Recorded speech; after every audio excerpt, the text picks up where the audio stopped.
Hey, welcome back to another episode of the Hemmings Hot Rod Barbecue Podcast. I am here today with Mr. David Hakim, who's one of the most, how should I phrase this, nicest and most historically accurate Mopar, Dodge, Chrysler guys on the planet.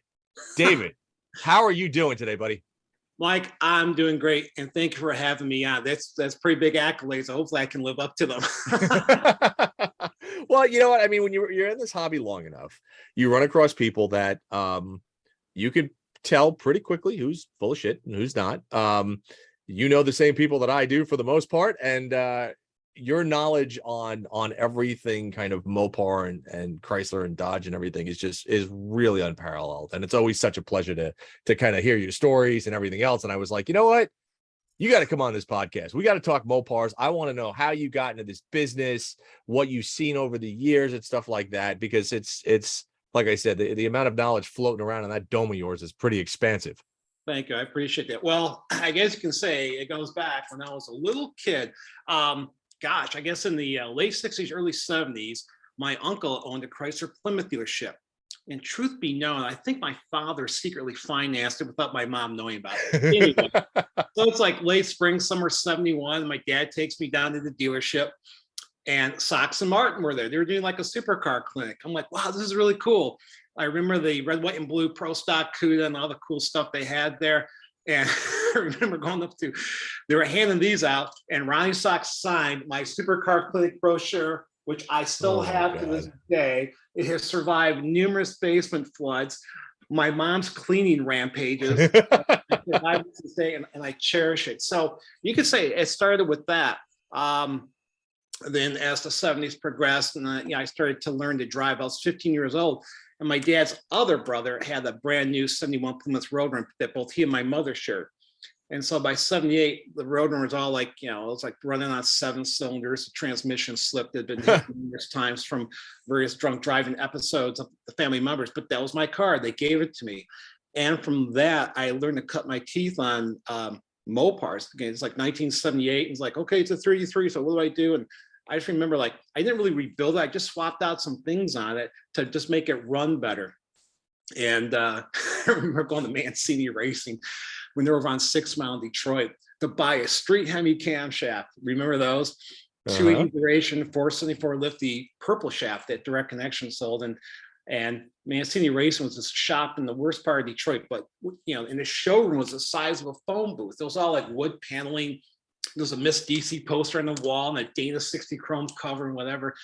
And every now and then, they'd open the door into the shop. And you'd see Ron Mancini super stock Hemi Dart there in the yellow and orange livery, grass house up. I'm like, wow, this is really cool.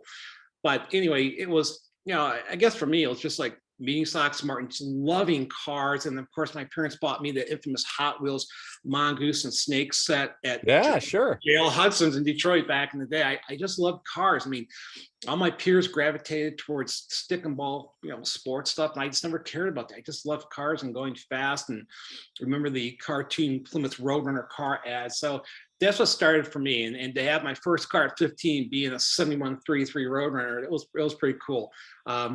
And David, this was all in Detroit? This was all in Michigan? That's right. I mean, I grew up in Grosse Pointe, but we weren't like super wealthy. My parents were immigrants. We got to Grosse Pointe because of their sweat and hardworking determination. But, my neighbor down the street was Zora Duntov. And I remember riding I couldn't afford a Schwinn orange crate. So I had a Raleigh chopper and riding down to Zora's house. And he'd be outside with his Corvette. And I remember it was a 427. So tell people who Zora Duntov is. Give him a quick 30-second snippet, because Zora Duntov is one of the most important people in the automotive world. Zora Duntov was a chief engineer on the Corvette program, but Zora Duntov penned the infamous letter that for the Corvette to be a successful sports car and to get the aftermarket into small block Chevys, the Corvette needs to have a V8 engine. He penned the infamous letter. So Zora was kind of like the unofficial godfather of the Corvette. He didn't design it, but he was an engineer on it, and he was the man. And there was even camshafts named after him. I mean, how cool is that? So, and he lived down the street from you. He lived down the street from me. I used to ride my Raleigh chopper over his house, and he'd be working on his car. Well dressed, well coiffed, It was like I remember it was a 427 tri-power because I remember distinctly had the hood up and that chrome triangle air cleaner, and me being like whatever. I was like 8 or 7, like, hey, Mr. Cool Car. And he's like ignoring me, like get away. But his wife, Alfie, she was actually good friends with my mom.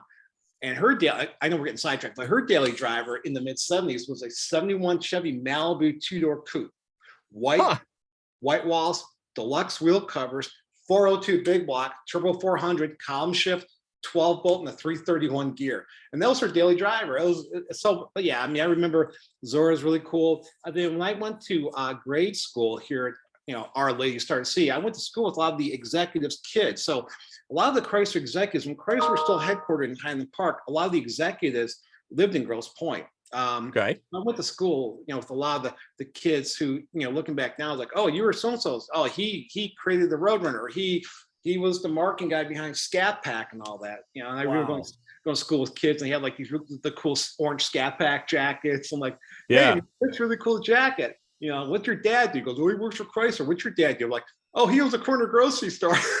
But whatever, it was really cool. So I've always been in the Mopars, and I appreciate all cars. I've always been in the Mopar. So anyway, I had the Roadrunner. So it's like 1979, 80 by this time. My dad's like, oh, gas will be, $10 a gallon. We had a second fuel crisis in the late 70s. So I sold the Roadrunner, and my dad says, I'll get you another car. And what's he come home with? A 73 Charger Rally, triple black, Powerball hood, 400, 323, 8 3/4, whatever. How is that more fuel efficient than a 383 Roadrunner? I know. I know, but I think my dad was mad at me because I was servicing the leaking, or excuse me, the slipping 727. I spilled transfer when I was driving. He swore at me in Arabic. He's like, So he wanted a car that was like done. So he got me his Charger, and it was like, that Charger ran $14.99, so I'd be shocked. I mean, it was your typical smaller 400, but it was my car, and I had that. And then, I got rid of that. And then my first really fast Mopar is probably 1983. It was a 68 Cornet RT, 440 Magnum, so high compression, 68. Hooker headers, Carter electric fuel pump. I did the direct connection tuning tricks, right here. Wow. Blocked out the manifold heat, rejigged the Carter AVS carburetor, and that thing just ran hard. That was probably a legitimate like 1360 car at the time, and that was a fast car. That's a fast car. Yeah. That it's interesting you say that, because I think when we talk about performance today, if you were to say, "Oh, my car runs 1360s," people would be like, "That's not very fast." Yeah, it's like my minivan runs that, Well, that's it. But back then, a 14-second car was a fast car, and people don't realize like Hemi Cudas back in the day, like what would a new 70 Hemi Cuda run? Probably if it was decently tuned and the guy could drive it, if it was an automatic, so it had a chance of hooking on the F60 polyglass cars, probably like a 1360 or whatever. Right. And the thing is too, and I tell people, those road tests you read back in the day, Carcraft and Hot Rod, they tested those cars at usually Irwindale or Orange County, because those magazines are based on the West Coast. Yeah. Well, guess what? The DA is really good there. They're almost like at a sea-level track. Right. Take those cars, back to the Midwest, cross over to Rockies, you're going to lose 2/10. It's the reality of it. So, right. If you look at road tests back then, look at where the road tests took place, and research like density, altitude, and sea level makes a big difference. Anyway. So let me ask you. So you were kind of preordained to like Chryslers in a sense, right? Right. Uncle had the dealership, Roadrunner, Chargers, the whole deal. You've seen the brand progress through the years, right? You've seen how everything has changed. What was it like in the kind of I want to say the late 70s into the 80s, being a Mopar guy as opposed to a Ford or Chevy guy? Because I know from when I was younger, Mopars there was a very long time where it was Ford and Chevy, and Mopar was almost like an afterthought. They were like, oh, why are you buying a Dodge? Like, what are you doing? Or why are you buying a Plymouth? Where now it's completely the opposite, right? We've come 180 degrees and everybody's like, you want a Charger or you want a Roadrunner? As opposed to like, oh, you want a Mustang? Because everybody owns a Mustang, right? So living in that time frame. So if you go to the late 70s, you could still buy a 350 powered Camaro Z28, right? You can still buy a 400 or a 403 Olds powered Trans Am with the shaker hood and the wild graphics. All right. If you're a Mopar guy, we had the Super Coupes. And I know they've gone up in value. They're like this, they're cool, but like you had a Super Coupe with a E58 360, just smogged to death. It maybe made like 180 horsepower. And that's all you had. You had a glimmer of hope when the Little Red Express truck comes out in 78. Right. It's 9 cat, and it's 360 again, engine code E58, had the hot 340 cam in it. But then by 1979, it gets all castrated. EPA gets hip to the whole deal for different emission standards for light duty trucks and whatever. So it was really kind of bad. And then the 80s came about.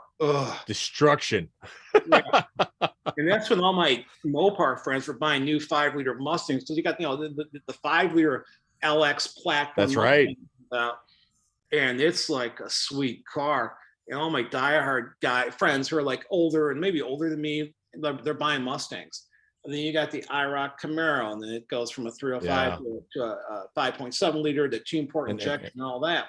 And we had the GLHS Omni. I had one brand new, and that poor car had an image problem. I try and street race people, and there you go, I sit it. And that car was fast. I knew the guys at Highland Park Engineering, and they gave me a J-Tech engine control, which you'd access by the kick panel. And the engineer, whose name was Dick Winkles, and he's been involved with Viper, he's a super, super smart guy. He says, all right, I give you like another 5 to 6 pounds of boost, but I'm gonna let you know right now, the head gasket will not live. I'm like, oh, I don't care. I just want to beat Buick Grand National from like a 10-mile-an-hour roll, and that's what I did. I beat Grand Nationals. And the trick was you'd never run from a dead dig, because front-wheel drive cars, you'll just wheel hop like crazy. So the cruise Gratiot Avenue and be obnoxious to people and finally get in our little street races. And the goal was to run from like a 10, 15 or 20-mile roll and just like hit it, pull second gear, and just like you're gone. And no one knew what hit them, because the GLHS, for the non-informed during the era, had, to them, it could have been just a Ford Escort GT or like a Rabbit Golf or whatever. GTI, sure. Yeah. So the GLHS was a trailblazer. It was the first hot hatch to come along. I mean, think about it. I had one, I drove it daily in the winter, and I can tell you the Goodyear Gatorback tires sucked. And then and I think it had like Monroe Formula GP shocks and those things. Yeah, I mean, it rided out, but it was a neat car. So we go through the 80s, it's all front-wheel drive platform. And then, of course, the Viper comes out, and that's cool, but that's like a rich guy's car, Yeah, but I mean, the one thing that I think Dodge and Mopar has always done is that, aside from any other manufacturer, they've always made these unicorns where you're like, there's no way that's going into production, right? So you look at something like you mentioned, the Little Red Express truck.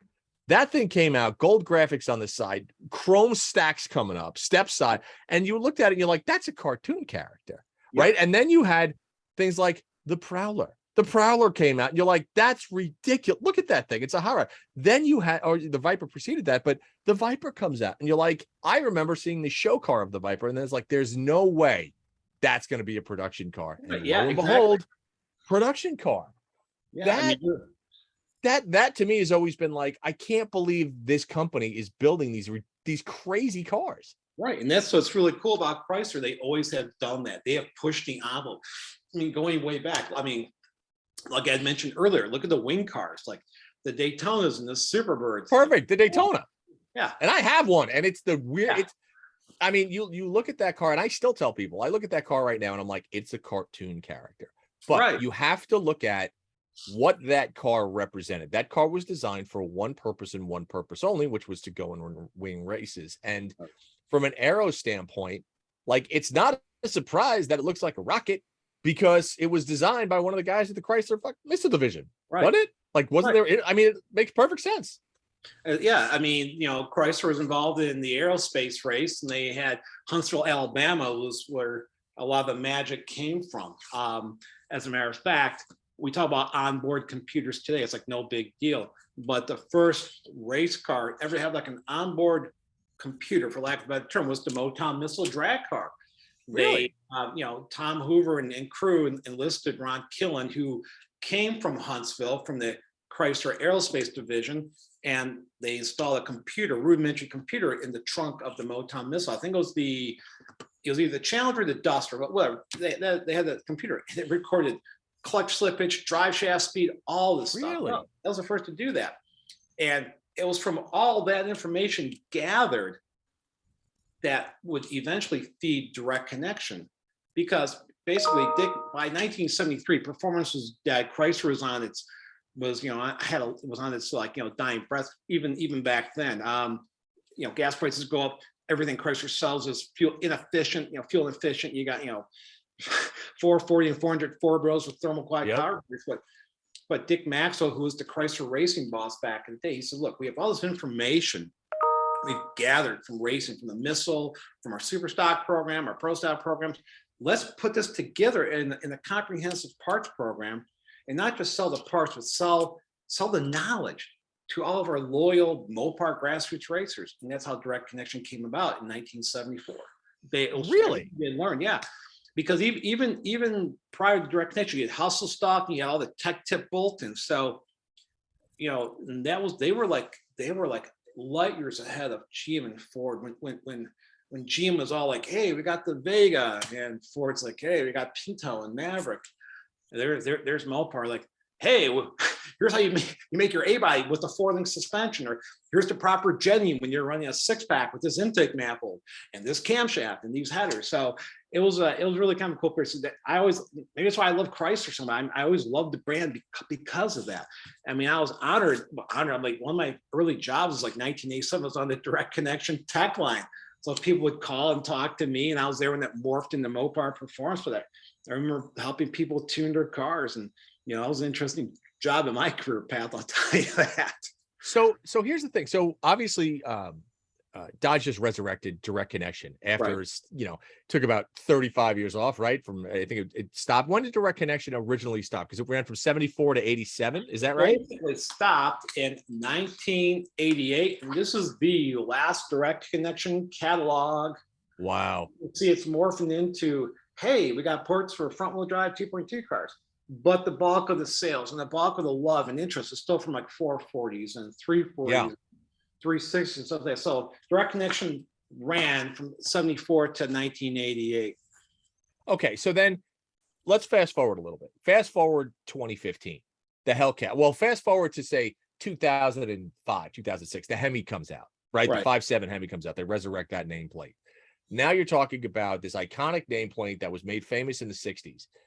Fast forward now again to 2021, 2022, all of a sudden direct connection is back, right? And you have this platform, this LX platform that's been around now since 2005, but has evolved to the point where it started out making, whatever the Hemi made originally, which is like the 235 horsepower or something like that. Yeah, in 05. Yeah. It was like three. So when the Hemi comes out on the LX rear-wheel drive platform, it made 340 horsepower, but if you got packages, it made 350 because they had a better exhaust and a bigger cold air intake. But yeah, and then of course you had the 6.1 at 4.25. But yeah, I mean, that the modern Hemi is an awesome engine, and I get really, really mad when people go, "That's not a real Hemi," right? I'm like, hey man, like Tom Hoover, he was a friend of mine. He's, God rest his soul, the godfather of the Hemi. He blessed me. He goes, no, this is a Hemi. When Tom Hoover blesses it, the new Hemi as a Hemi, then discussion closed. It's over. But yeah, the modern engine is wonderful. I love the new Hemi. I love all the new cars. I think they're great. I mean, I've got one foot in both worlds. I have my 70 Roadrunner with a 446 pack, and I got my timing light, and then I've got my 2015 Challenger Scat Pack, which you're intimate with. And I just go in there and just tune it, whatever. And the Challenger will go 1190s at 116 stock, exception of, drag reels all day and creature comfort. So I love the modern cars, and direct connection coming back is really, really cool. It's nice to see that coming back. Do you think because the cars have been around, right? The LX platform and the Hemi now has been around since 2005 or so. There are so many of them on the road. They have such a passionate following in the enthusiast crowd. that this was, do you think it's going to hold? So for instance, right, we talk about how Direct Connection back in the day ran for that kind of 10-year span, but those cars were around for that 10-year span, 12-year span, when the original Hemis and the big blocks came out. We now have the Hemis out again, we're talking another 15 years between the stock 5.7 all the way up to the Demon and the Hellcat and the Elephant motors that are out now. Do you think the crowd is out there, the enthusiast crowd is out there, so that they've been looking at this going, oh my God, we've been waiting for this? Yes. To answer the question, yes. And the reason why is you have a huge vehicle car park, as we say in corporate speak. So you have a lot of vehicles out there. You have almost 500,000 Challengers that have been built alone since '08, and various, SRTs, RTs, Scat Packs, Hellcats, SX, whatever. So you've got this huge car park. Then you have this huge base of engines out there in boneyards and what have you.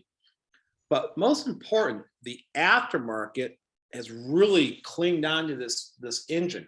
Holly, for example, they will sell you everything you need to bolt the 5.7, 6.1, 6.2, 6.4 into any vehicle. They got motor mounts, got headers, and it's all scienced out. And so, will the Hemi replace the LS? But no, I think that the Gen 3 Hemi will be around for a long time. And there's another generation of younger enthusiasts who've glommed onto these cars and realize how cool they are. I mean, I still go out on Woodward occasionally, and I look at, there's kids, there's like 30-year-olds, younger than me, obviously, with no gray hair, with these cars. And they've got, you can tell by the exhaust, it's got an aftermarket exhaust, maybe long tube headers. It's been modded. Oh, look, there's a drag radial on it, tucked in there, so I'm happy to see that. So yes, this will be around for a while. Regardless of what the future holds with electrification for the brand, the Gen 3 Hemi and the current platform LX, LC, LV vehicles will be with us for a while in some form. Yeah. Well, it's interesting. I mean, you mentioned Holly. We talked a little bit about DC. And I too am living in both those worlds, right? So I have my 68 Charger, which is old school 440 big block carburetor on top, right? My 69 Daytona, we're doing a red eye swap in that. So we're basically pulling parts, DC catalog, stuff like that, and from aftermarket suppliers like Holly that have, like you said, scienced it out and make it all work. But then Hemmings, we just bought a brand new SRT Hellcat Durango, right? Yeah, and if you would have told me 10 years ago that you could go out and again, this goes back to kind of those crazy halo cars that Mopar and Dodge and builds. If you would have said that, hey, just so you know, in 2021, we're going to build a 5,700-pound SUV that'll run 11 fives and go 0 to 60 in 3.5 seconds and sell it to the public, I'd have been like, are you insane? They're like, hey man, what you smoking? I want some of that. But they do, and that's the thing that cracks me up. I look at this stuff and I'm like, I can't believe this exists. I know. I mean, I thought by the mid to late 80s, when it was a front-wheel drive world for us Mopar guys wanted to buy a new car, not a truck, but a new car. I was like, oh, they'll never. That was it. And then the 300 comes out in 05. Well, actually, so the 5.7 Hemi comes out in 03 and the Ram 1500. Like, okay, that's cool. Right. Then the 300 comes out. 300 Magnum come out in 05, followed by the Charger in 06 and the Challenger in 08. I'm like, all right. And then it's just like, and then it's grew and it grew and it grew and it grew. Like, yeah, this is really cool because remember, like I'm 59. Like I remember the dark days when everything was front wheel drive, and all my friends are buying Grand Nationals, Monte Carlo SSs, IROCs, LX Mustang or Mustang GT. Sure. And we're clamoring for a real drive car, and that's why I get really upset. Hear me out. When I've had the Charger's a wonderful car. I don't care if it's an RT or an SRT or Daytona, whatever, the new Charger platform, right? It's a wonderful car. And I get really mad when I hear this. I go, oh, Charger shouldn't have 4 doors. Rah, rah, rah, rah. I'm like, what do you care? You have a red-eye Charger, but we'll go like 1120s, take 4 of your buddies with you. Yeah, but Dave, you know as well as I do that Mopar guys are a breed unto themselves. And I know. And you're like, and there are so many times, like I stopped going on, like I used to go to all the message boards. Yeah. And I stopped because I couldn't deal with all the bullshit that goes on, whereby they're like, well, this is the numbers matching, and it's not a Charger because it has 4 doors. It's like, first off, jackass, shut up, because you want this company to stay around. So they did what they had to do. They built a wonderful car, right? Yes.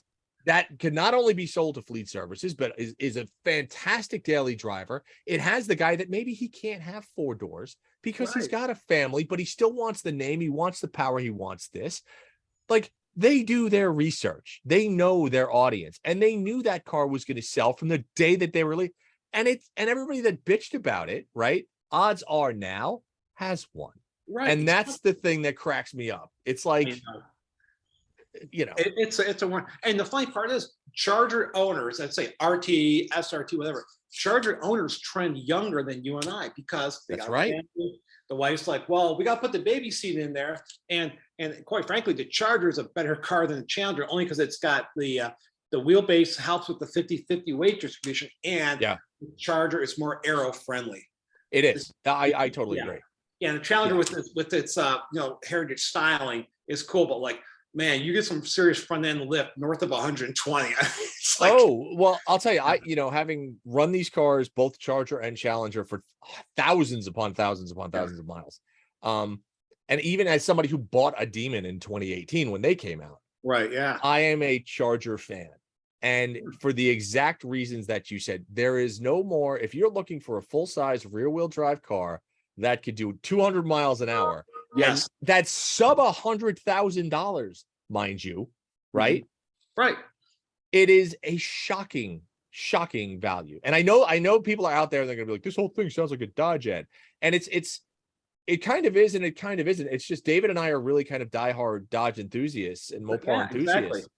But there are reasons behind that. And I'll go so far as to say that people know that I have other cars in my stable. Like, I have a 911, I have an old BMW, I've got Jeeps, I've even got a Bronco. But like, we gravitate to certain things because of how these cars relate to us as individuals. And like, I've always loved the idea, like, I'm going to bring up your Roadrunner for a second, right? The air grabber hood on a Roadrunner, I is hilarious to me, but in the best possible way. And I always go back to, what were these meetings like? Like they sat in the meeting and somebody said, all right, here's the deal. We need more airflow. And then somebody else said, all right, here's what we're going to do. We're going to cut a hole in the hood and we're going to make it vacuum operated so that when you pull the switch, a vent comes up. And then some guy goes, yeah. And then, you know what? On the side of that vent, we're going to put shark's teeth on it. And somebody else went, yes, we are. And it happened. And I always go, that's the greatest thing. And part of me is just like, how much booze was in that room? Exactly. You know what I mean? It was all like Mad Men, cigarette smoke and martini. But it's so good. I mean, it's what wonderful stuff that is, right? It just blows me away that the stuff they got away with back then and how cool it is. And that's one of the things I love about my 6-pack Roadrunner. It's got it's a factory and 96 for your code guys out there, like air grabber hood. You flip the switch and it comes up, and on that hood you got the 440+6 decals. And I'm like, yeah, like I just shake my head, like, wow, what were they thinking? This is so cool. You know, well, even the year before, the lift off hood cars. Okay, we're gonna sell you. Yes, and that was factory. Yeah. We're gonna use a fiberglass hood and pin it on by 4 NASCAR style hood pins. We're gonna do that. Yeah, right. Yeah, and then sell it to the public. Totally great idea. Can one person take it off? Well, probably not. But yeah. Black steel wheels with no hubcap, but we'll give you chrome lug nuts. It's got that like NASCAR bootlegger feel. You know, it's funny. Like a good friend of mine, I did a story on him for Dodge Garage. Bob Kirikation lives in Farmington Hills. He bought a brand new 69 and a half 6-pack Super B, and when we went to pick it up from the dealership, his dad yelled at the salesman, goes, "Where are the hubcaps? This car's supposed to have hubcaps." And Bob had to like tell us, like, no, Dad, no, it's not supposed to have those. But he's a cool guy. He grew up next to Tom Hoover and whatever. But yeah, only Chrysler, like all the cool stuff they did. I mean, you look at the super stock package cars. Oh yeah, they're built for racing, blah blah blah. But the street cars. I mean, when the liftoff hood cars came out, they were Chrysler made them specifically for street enthusiasts. What does NHRA do? Instantly, they refactored the 446 barrel to some insane horsepower. So it puts it right in the same class with the factory Ford coverage jet teams. And I've got all the letters. I mean, Tom Hoover pens this really terse letter to Wally Parks. It's like saying thanks for instantly like making this car uncompetitive without it even turning one wheel on the strip. Yeah, the relationship between Chrysler and NHRA. We could do a story on that separately. Yeah. Well, I think that's such a big part of it. I know that when you talk about stuff, and so much comes down to kind of the leadership, right? You've got guys now like Tim Kaniskis, you've got Malmsted, you've got Sackerman, and all these guys that are higher up. And I think that what people kind of fail to understand is that everybody that works at these companies, for the most part, they are down and dirty enthusiasts. Right. Yeah. Yeah, exactly. They have the effort attitude, get it done, right? Get it done. Yeah, that's right. That's how we got the Demon. I mean, think about that. It's like, okay, this car's got to pull wheelies. Could you imagine Tim sitting with the SRT? I mean, how does that meeting go? Right. All right. What do you want it to do? Check it. I wanted to pull a wheelie. Excuse me. Well, I wanted to go to the drag strip, and I wanted to pull a wheelie. Right. And more so than that, I need you to be able to fit skinnies in the trunk with a jack and an air gun and all this other stuff, so enthusiasts could use it. And can you imagine the engineers just looking at Kaniskis, just going, "What? Oh wait, what?" And I want that 9-second slip. Right, and it's got to go, and it's got to run in the nines. And then I can see the engineers just sitting there like looking at each other, being like, "Is this guy insane?" Right, and then Tim, knowing Tim, just going, and we're talking about Tim Kaniskis, just going, "Yeah, well, just do it, just make it happen." And it's got to be all EPA compliant and function. Everything a modern car has to do to be approved by government regulatory. Yeah, I know it's wild. And by the way, put in a tune for 100 octane so it bumps the horsepower and torque, but doesn't screw the cats up. Do that. Make that happen too. And it makes me laugh because it's, again, you look at that and listen, GT 500s, ZL1 Camaros, all fantastic. Nobody's ever going to take that away. But there's something about the theater and just the eye-popping bravado that Mopar and Dodge and Plymouth has always brought to this brand that literally it makes me stand back and laugh. And now we're going into the land of electrification, right? Yeah.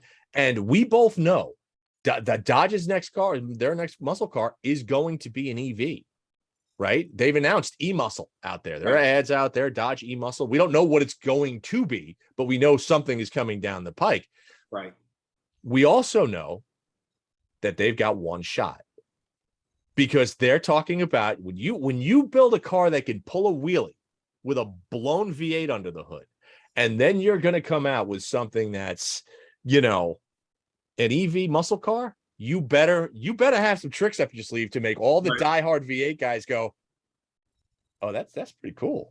Like I wasn't an EV guy, but I'll look at that, right? Because it has that DNA, that strand of DNA, right? It goes back to like the original Max Rich cars of 62, 3, and 4, and then the Hemi cars, the Hemi package cars of 64 and 65, and the 67 ROWO cars, and of course the Hemi darts. And you got the liftoff. I mean, all that DNA, it all lives still with the Dodge brand, right? Yeah. With the Demon. I mean, it's just like that is the liftoff hood 6-pack carpet stay. That is the Hemi super stocker, but that is all those things live in that car. And I think it's cool that through Tim's efforts, they kept this going. They appreciate it. And it's really cool to see. And these are the good days. I kind of get frustrated with like people much older than I go like, back in my day, I'm like, yeah, I know. But back in your day, you thought 1390s was like rocket fast. Yeah. And you thought like a $25 cheeseburger was good and whatever. But no, these are the good days, and I tell people embrace these days, like, embrace it. It's not going to be around forever, but whatever. Everything's cyclical. And just David, we are living truly in the golden age of automotive, right? Yeah. When you can go out and it doesn't matter what your flavor is, right? You want an EV that runs Dynes? Fine, that exists. Yep. Okay. You want a V8 that runs Dynes? That exists. That exists as well.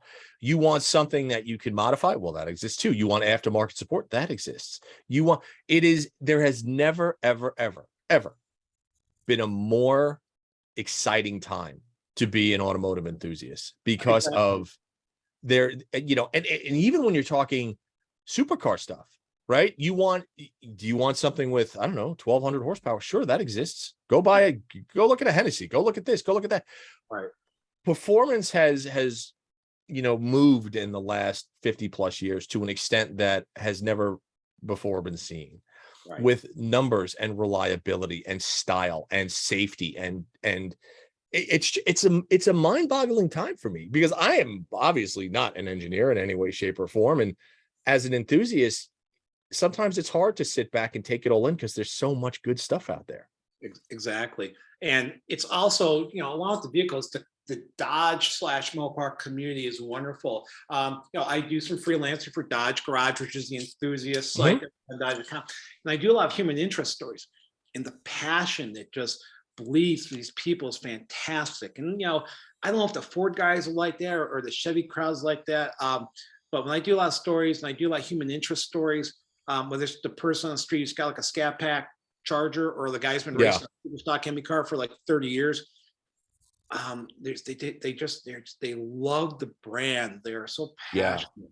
And again, I don't know if they exist again like in the Porsche world or in the Ford. I don't know, but like I know with the Mopar community, it's fantastic to see that. And then when I started talking, they're like, "Oh, you're a car guy too, like me." Oh, cool. Then there's that connection, that bond. And I really love doing what I do for Dodge Garage, just bringing light to owners and grassroots racers who've been out there for years. So, carrying the banner, if you will. So I feel really, kind of blessed to do that, because I get to write and work in the field I love, Well, I think we both are in that respect, right? And I think going back to your point with the Ford, Chevy, or Porsche guys, like, each brand has their own community, quote unquote, right?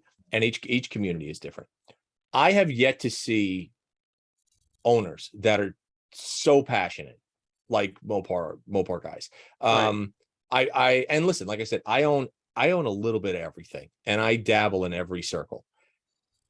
I know Ferrari owners. I am a Porsche owner. I know Volkswagen owners. The only owners that I'm going to say are close that I've seen might be VW owners.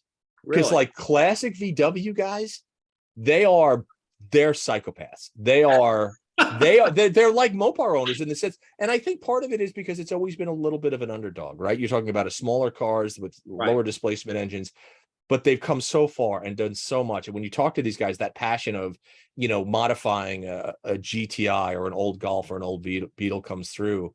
And it's a wonderful thing to see, where a lot of like Porsche guys are more along the lines of, I bought this one, but I've already moved up to the next one. Right. And it's more of a value thing, as opposed to like, oh my God, it's the best car for an emotional reason, not a performance reason, but an emotional reason. Right. So it's interesting kind of going through the different communities and trying to decipher the personalities and things like that. I mean, from the domestic muscle car world, it's always been like a Chevy and Ford world out there. And I think the Mopar guys started networking going way back to the 70s or 80s. You show up at the drag strip with a 360 powered Dart and like, hey, like where do you set your timing at? Hey, like you run the Carter thermal quad, right? What'd you do for the primary jet, whatever? And that just grew and grew. So now today, I go a lot of the NMCA races, and you got the Dodge Mopar Hemi shootout, and it's a really tight group, and everyone hangs out. And nowadays in the minor carts, it's like, what air pressure do you run in your Mickeys or your Nittos? Right. What do you leave at? Do you leave off idle? Do you leave at 1,200 RPM? Things like that with your car. Do you try the trans brake? Do you do this? So that networking, when you network, you kind of like grow the family, if that makes sense. Yeah, sure. So that's we see that still today with the modern cars, and it's really cool to see that. Well, let me ask you, because we're coming up on an hour right now. Having been a Mopar guy forever, knowing the brands, knowing its history, being an historian on it, where do you hope to see the brand go? Because like I said, we talked a little bit about electrification. We know that's on the horizon. We know the enthusiasts, the Mopar enthusiasts from the LX platforms and the platforms that we love, the 60s and 70s and 80s stuff. Right. What do you hope to see the brand do? How do you hope to see the brand foster a newer community, guys that are much younger than us? I hope the brand continues to grow. And if it's through electrification, great. I hope But I hope they never forget their roots, because I've yet to meet a younger person that doesn't think like what Dodge did in '69 with the Daytona to win NASCAR races was like, they think that's cool. Or like the factory, the super stock '68 Hemi darts and Cudas that dominated NHRA and AHRA and still race today.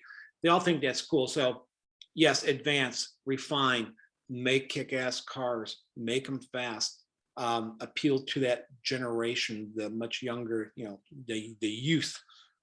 But don't ever forget your roots. Don't forget that DNA. Please keep that DNA in everything you make. The DNA that made Dodge just boom, explode in 1962 and instantaneously made the Chevy 409 and the Ford 406 obsolete overnight when the 413 Maxwell just hit the strip. Boom, just like that. So please, Dodge, don't ever forget your roots, but always advance technology. And I don't know, I'm rambling at this point, but that's you're not rambling. I think that is the perfect way to close out this episode of the Hot Rod Garage. But let me ask you this, David. So if people want to contact you, if they want to see your social stuff, what's they're going to want to do? Where can they find you? Where can they find your writings and everything that's Mr. Hakeem? So you can find my writings if you just go to dodgegarage.com and you click on contributors. You'll see all my stories. And again, I cover things which are happening in the community and in the industry. So you can click on that. I'm on Facebook like every other boomer. And if someone wants to message me, I'm cool with that, man. We're all like family. It's David A. Hakim on Facebook. I put the A in there because, Hakim is like the Smith of the Arabic world.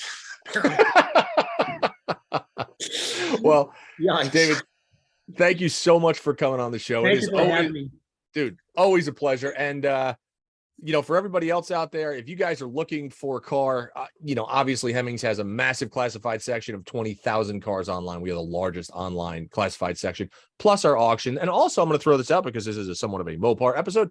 We just bought a pretty killer 2021 Durango SRT Hellcat that we are building into something fantastic. We're filming a massive 6-part series on it that's coming soon. The vehicle to be debuted at SEMA, so keep an eye out for that. Otherwise, that's it, everybody. Thanks for tuning in, and we'll see you next episode. One final plug for Hemmings. I love Hemmings. I'm not looking for a car, but I love reading the classifieds because, real quick, Hemmings is like the barometer, if you will, of the vintage car market. And correct. So I love the publication. There, I had to say it because I do. Thanks, man. All right, everybody, have a great rest of your day and whatever else you're doing, and we'll talk to you soon. Take care. Thanks for listening, folks. And again, please subscribe to the Hot Rod Barbecue podcast. If you're on Spotify, check us out there. Subscribe to it on iTunes. And if you are going to go to YouTube, make sure you go to the Hot Rod Barbecue podcast and hit that subscribe button, and we'll come to you every week.